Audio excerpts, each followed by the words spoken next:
A narrativa cultural sobre a sexualidade se afastou muito do propósito original de Deus. Aqui está a doutora Julie Slattery. Nosso caos sexual começa com uma perspectiva errada sobre quem Deus é.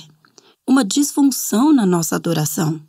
Muitos cristãos, sem perceber, começaram a acreditar que Deus existe para me servir, me fazer feliz, satisfazer meus desejos, em vez de reconhecer que eu fui criada para servir e conhecer a Deus.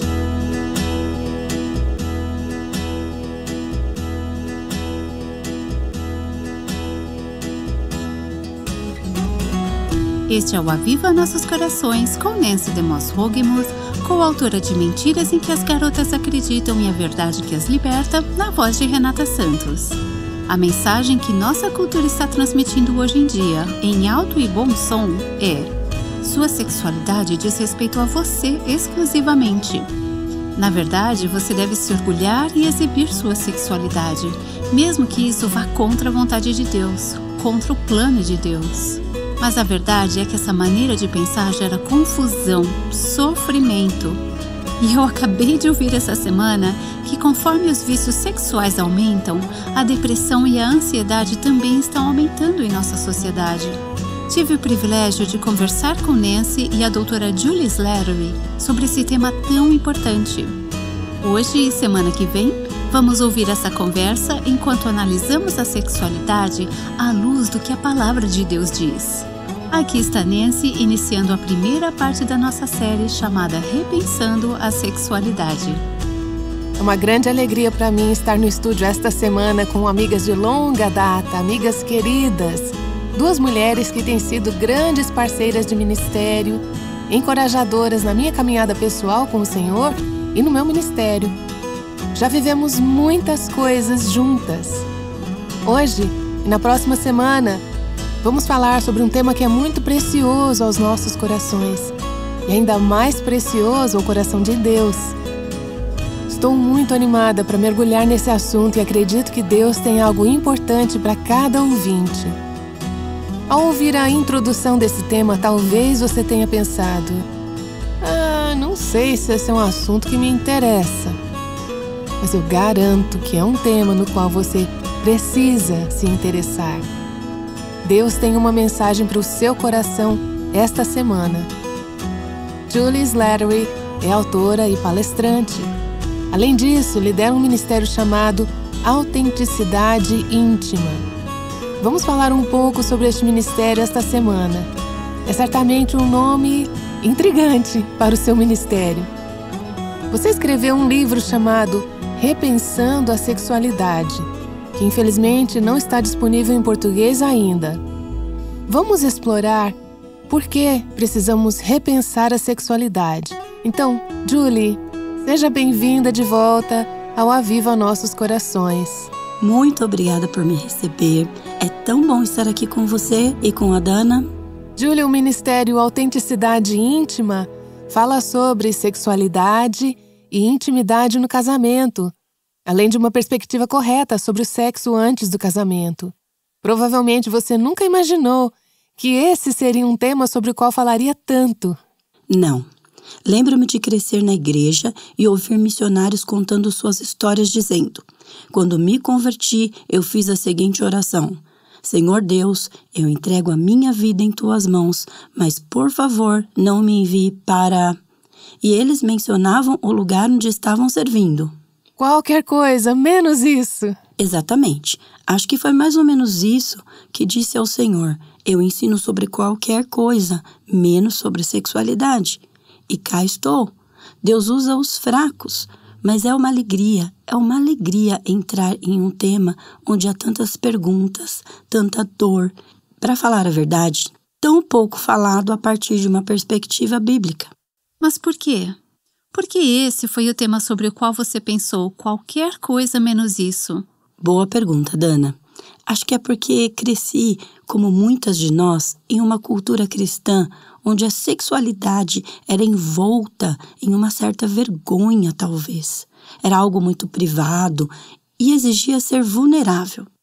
Essa é a realidade na igreja, no mundo cristão, e um tema que não é fácil de abordar. Não. E como não era falado, acho que concluí que não deveríamos ter essas conversas na igreja. Ou pelo menos não deveríamos ter essas conversas honestas e profundas, onde compartilhamos sobre as coisas com as quais lutamos, as tentações que enfrentamos, as feridas que carregamos. Quem quer fazer isso? E além disso, vamos reconhecer que falar sobre sexualidade, especialmente nos dias de hoje, significa entrar em conflito. Significa falar com pessoas, até cristãs, que têm visões muito diferentes sobre questões sexuais. Eu não sou alguém que busca conflitos ou que deseja dizer coisas que ofendem, mas algumas verdades na palavra de Deus relacionadas à sexualidade hoje são muito ofensivas. Elas são contrárias à cultura, vão contra a correnteza. Não apenas são contrárias à cultura, mas profundamente pessoais. Portanto, esse não é um tema que eu teria escolhido. Mas Deus geralmente não nos pergunta o que queremos fazer. Ele nos guia mansamente e nos capacita quando não nos sentimos capacitadas. Porque esse é um assunto que precisamos trazer à luz, que precisamos conversar a respeito. Quando começamos o Aviva Nossos Corações, a regra não falada era: não falamos sobre sexo ou sexualidade. Você acabou de dizer essa palavra. Eu disse essa palavra. Havia estações de rádio que nem transmitiriam o programa se falássemos sobre isso. Acho que a realidade de muitas pessoas era: isto não é algo sobre o qual queremos falar abertamente ou publicamente. Então, o que você acha que mudou para que precisemos conversar sobre isso agora? Acho que, em um nível superficial, a razão mais óbvia é porque o mundo está falando sobre isso exaustivamente. Estamos sendo treinadas para pensar sobre sexualidade a partir de uma perspectiva mundana. Mas a razão mais profunda é algo que vamos discutir conforme avançamos nessa conversa. Questões sexuais são questões espirituais. Quando estamos confusas sobre sexualidade ou lidando com dor sexual que não é abordada a partir de uma perspectiva divina, essa dor abala profundamente os fundamentos do que acreditamos sobre Deus. Estamos vendo isso acontecer hoje na igreja. Vemos pessoas se afastando da palavra de Deus porque alguém não respondeu às suas perguntas sobre sexualidade. Na verdade, essa é uma conversa relacionada ao discipulado e evangelismo que precisamos ter. É uma via para o evangelho. Isso parece um grande salto. Se você realmente não estudou sobre sexo na Bíblia, nas Escrituras, dizer que essa é uma conversa evangelística, eu acredito nisso. Mas já estive frente a frente com líderes e pastores que, quando digo isso, olham para mim como se eu nunca tivesse lido a Bíblia. Talvez você devesse explicar por que você acha que é uma conversa imperativa para o Evangelho. Acho que há exemplos bíblicos onde vemos Jesus ministrando sobre o tema da sexualidade. Um dos exemplos mais óbvios seria da mulher no poço, em João capítulo 4. E Dana, você e eu escrevemos sobre esse capítulo na Bíblia, onde, na verdade, essa mulher só queria ter uma conversa teológica bastante superficial com Jesus. Onde devemos adorar? Sim, fazendo uma conversa casual. Esse era o debate teológico do dia. Vamos ser intelectuais sobre isso. Exatamente. Mas Jesus foi direto ao coração dela ao perguntar e comentar sobre seu passado sexual. Eu amo a maneira como John Piper fala sobre isso quando ensina esse capítulo. Ele disse que Jesus sabia que o caminho mais rápido para o coração é através de uma ferida. E vemos isso tão claramente ao nosso redor. Podemos falar sobre a Bíblia, podemos falar sobre doutrina, mas a realidade é que os corações das pessoas estão pulsando em sua dor, em sua vergonha e nas perguntas não respondidas. Uma das mentiras que aquela mulher acreditava era que poderiam manter a sua vida sexual separada da sua caminhada espiritual.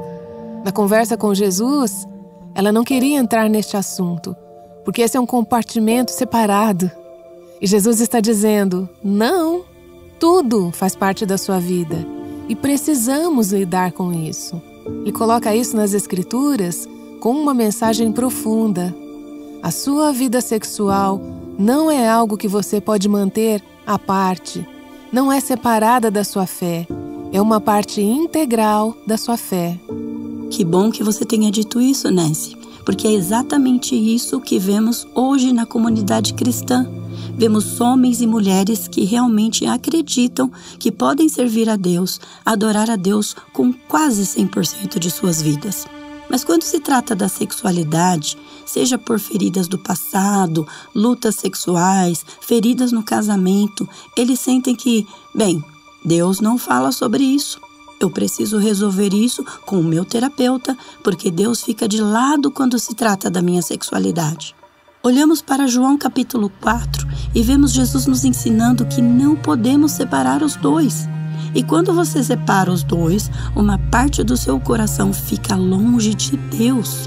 Eu vejo isso com tanta frequência hoje. Acho que ele também está dizendo àquela mulher: sabe aquela coisa que você pensa que está apenas no seu passado, da qual você se sente envergonhada, que você não quer trazer à luz? A esperança. E a esperança não está em mantê-la enterrada, a esperança está em trazê-la à luz e deixar que eu entre nela. Jesus disse à mulher. Pessoas que foram feridas por seu próprio pecado ou pelos pecados dos outros encontram-se cheias de vergonha, culpa ou dor. Talvez a sensação seja: eu não posso lidar com isso. Para ser livre, eu simplesmente tenho que esquecer, suprimir ou deixar no passado. Mas Jesus está dizendo: não. Para se libertar, você precisa trazer à tona. Precisamos falar sobre essa parte de nossas vidas. Precisamos enfrentar. E só então podemos encontrar esperança, restauração e liberdade. É como se fosse contraintuitivo. Ele está dizendo: sim, vamos trazer isso para a luz. Seu passado, suas dores, suas feridas, seus pecados podem, na verdade, se tornar algo bonito, algo belo. Ele transforma e faz algo santo a partir do que era vergonhoso e pecaminoso. Esse é o testemunho da minha vida. Eu acreditava que a ferida do pecado sexual quando era uma adolescente era algo do meu passado. Acreditei que nunca poderia contar a ninguém e nunca falar sobre isso e ainda servir a Deus e ser uma pessoa íntegra. E você estava servindo ao Senhor. Eu estava, mas durante todo esse tempo era tão marginalmente frutífera porque não estava livre. O que eu amo sobre aquela mulher no poço é que ela imediatamente sai correndo e anuncia. Para a cidade toda. Sim, para a cidade toda. Essa é a mulher que não ia ao poço com as outras mulheres porque ela estava cheia de vergonha sobre seu estilo de vida, suas escolhas e sua dor sexual. Agora ela se sente livre e corre para a vila gritando: deixa eu contar a você sobre esse homem que acabou de me contar tudo o que eu já fiz. E isso me faz pensar: será que ela estava falando sobre as louças do café da manhã? A lavanderia? Não! Todos sabiam sobre o que ela estava falando. Ela não tinha mais medo, não precisava se esconder, porque ela havia sido liberta. Na verdade, o pecado e a vergonha do passado dela se tornaram uma parte da mensagem de vida dela e algo que Deus pôde usar na vida de outros para libertá-los e apontá-los para o Evangelho. E é sobre isso que falamos no começo dessa conversa. Sim, e quero acrescentar que acho que é isso o que torna nosso relacionamento com o Senhor íntimo. A razão pela qual digo isso é: você compartilha suas dores sexuais com as pessoas mais íntimas da sua vida. Dana, você e eu já compartilhamos muitos assuntos íntimos, compartilhamos algumas coisas profundas e isso fortaleceu nossos corações, criou laços de confiança. Quando você tem uma ideia de Deus que diz: eu não posso compartilhar essa parte de mim com Ele, isso faz de Deus um amigo distante, um salvador distante. Mas quando você percebe que Ele quer ser convidado para os pensamentos, sentimentos e experiências mais íntimas e renovar e curar tudo isso, eu diria que uma das respostas mais comuns que recebemos das mulheres que se envolvem com o nosso ministério é que elas ficam pasmas de ver como isso tem aprofundado seu relacionamento com o Senhor. Isso acontece porque agora Deus está intimamente envolvido em todas as áreas de suas vidas. Não é como se ele estivesse apenas compartimentado nas áreas seguras. Nossa perspectiva sobre sexualidade, seja casada ou solteira, e nossa experiência com sexo e sexualidade, invariavelmente, de alguma forma, reflete nosso relacionamento com Deus. Não dá para separar os dois. Acho que pensamos que sua vida sexual está aqui e a sua vida com Deus está ali, mas não. Nossa vida relacional, nossa visão de nós mesmas como criaturas sexuais, nossa experiência sexual, dor e confusão, nosso pensamento, certo ou errado, tudo isso diz algo sobre nosso relacionamento com Deus. Se estamos sexualmente danificadas, invariavelmente haverá algo rachado em nosso relacionamento com Deus, você não acha? Com certeza. Deixe-me voltar ao meu momento, uau, que me ajudou a realmente entender isso. Eu estava lendo o livro de Gênesis e encontrei em Gênesis 4:1 que Adão, Yada, essa é a palavra hebraica, com sua esposa Eva, e ela engravidou e deu à luz. E eu pensei, que palavra interessante, Yada, Yada, Yada. E em inglês, geralmente é traduzido como ele a conheceu. Ele a conheceu, certo? Ou se deitou com ela, sim. Então eu quis saber, o que essa palavra significa? E a palavra hebraica é conhecer, ser conhecido, ser profundamente respeitado. Ela transcende o ato físico que acontece entre marido e esposa, vai para a intimidade. Para mim, o que isso diz é que o propósito do sexo é a intimidade. O propósito do sexo é a intimidade. Pode haver uma maneira de alcançarmos essa intimidade de forma física, mas o mundo ficou obcecado com o caminho até a intimidade. Seria como se tentássemos ligar uma lâmpada aqui, porque é uma sala escura. Em vez de ficarmos animadas com o calor da luz, diríamos: veja como ela se conecta àquela parede. Não faz sentido no paradigma de Deus que não entendamos que se trata da conexão, da intimidade.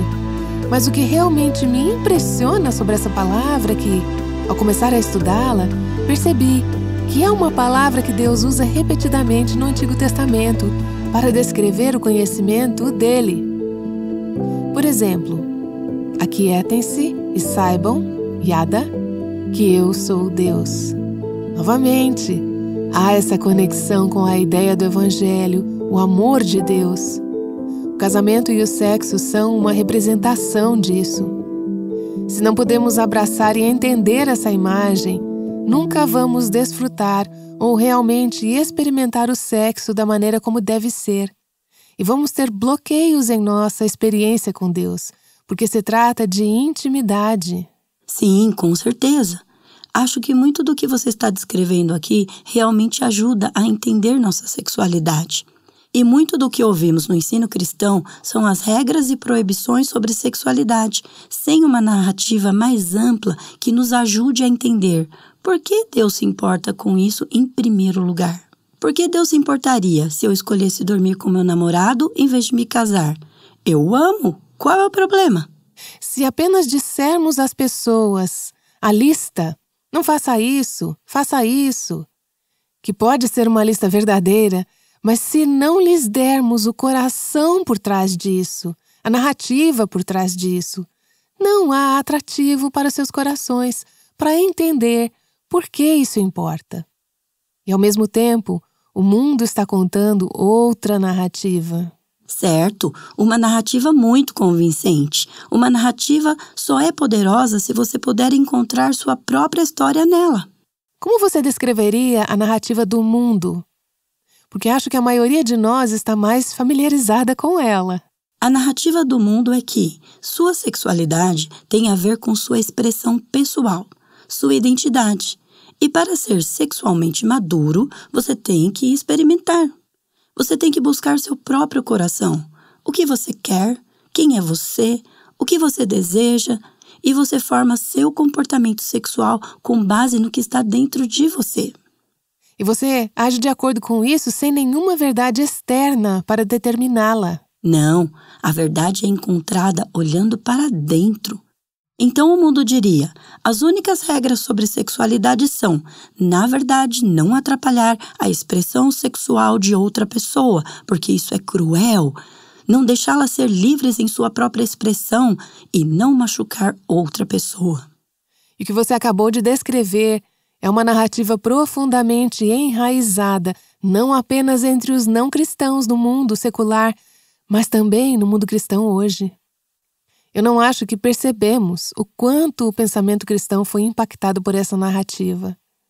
Ao crescermos, estamos recebendo milhões de mensagens que dizem isso. Isso volta ao que você disse no início do programa, que o mundo fala em alto e bom som sobre isso. E o nosso silêncio colocou um megafone na mensagem do mundo, certo? Bem, a mensagem do mundo é mais convincente do que o que tradicionalmente ouvimos nas mensagens cristãs. Se tudo o que ouvimos na igreja é: guarde o sexo para o casamento. Quando você se casar, o sexo deve ser ótimo. Não deves, não deves, não deves. Exato. E eu não consigo me ver nessa história. Talvez eu seja solteira, tenha 45 anos e não saiba qual é o propósito do meu desejo sexual. Talvez eu tenha um passado de abuso sexual, onde eu me encaixo na narrativa da igreja. Mas eu me encaixo na narrativa cultural e consigo entender sobre a cura e a maturidade. Nancy, o que você disse é a mais pura verdade. Isso se infiltrou no pensamento dos cristãos. Precisamos reconhecer que a narrativa cultural sobre a sexualidade não surgiu do nada. É o transbordamento do pensamento maior da nossa cultura, que é humanista. Nós nos tornamos Deus. Romanos 1 fala sobre isso. Nosso caos sexual começa com uma perspectiva errada sobre quem Deus é. Uma disfunção na nossa adoração. E há muitos cristãos que, sem perceber, começaram a acreditar realmente que Deus existe para me servir, para me fazer feliz, para me agradar, para seguir os meus desejos, em vez de eu fui criada para servir e conhecer a Deus. Essa é a questão fundamental por trás de tudo isso.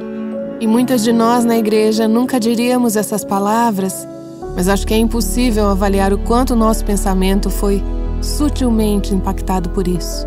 Talvez não estejamos praticando viver como se acreditássemos nessa narrativa cultural, mas talvez seja apenas o modo como lidamos com os outros.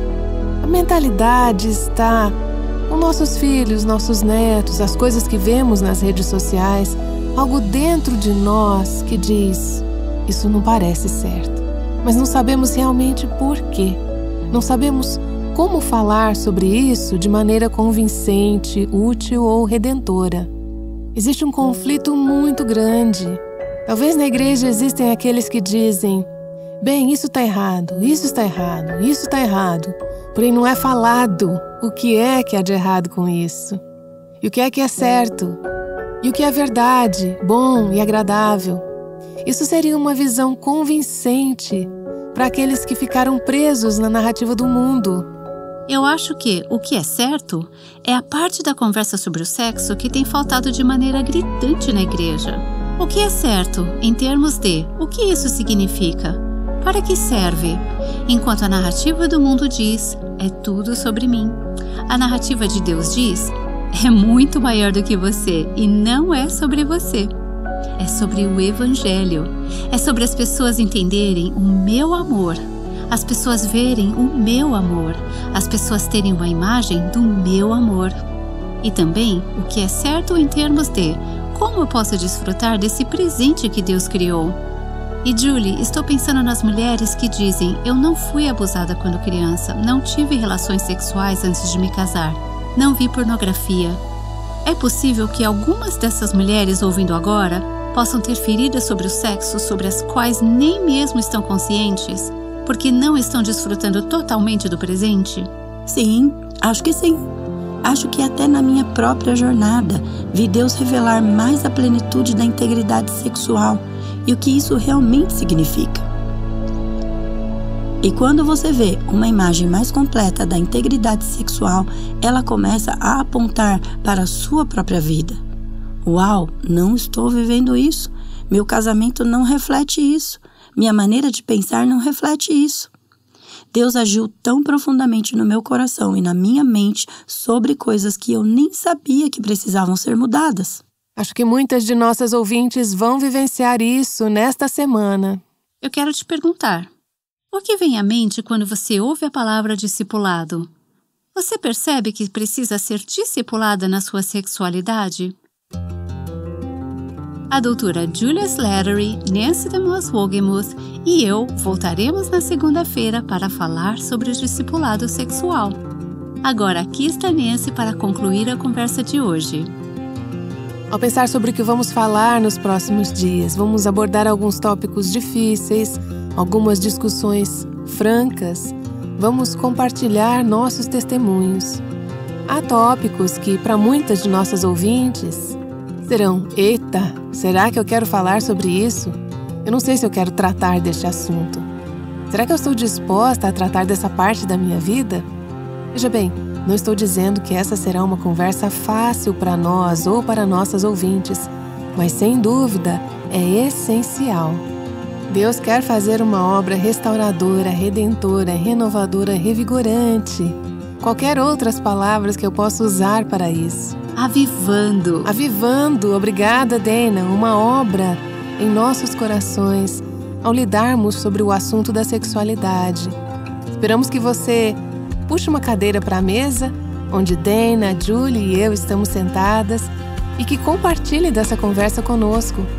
Mais importante ainda, que você se aproxime do Senhor e diga: Senhor, quero que o Senhor fale a minha vida e me mostre onde o meu pensamento precisa ser renovado, onde a minha mente precisa ser renovada e como o Senhor pode me usar como um instrumento para ministrar graça a pessoas sexualmente quebradas, porque todas nós temos essas pessoas em nossas vidas.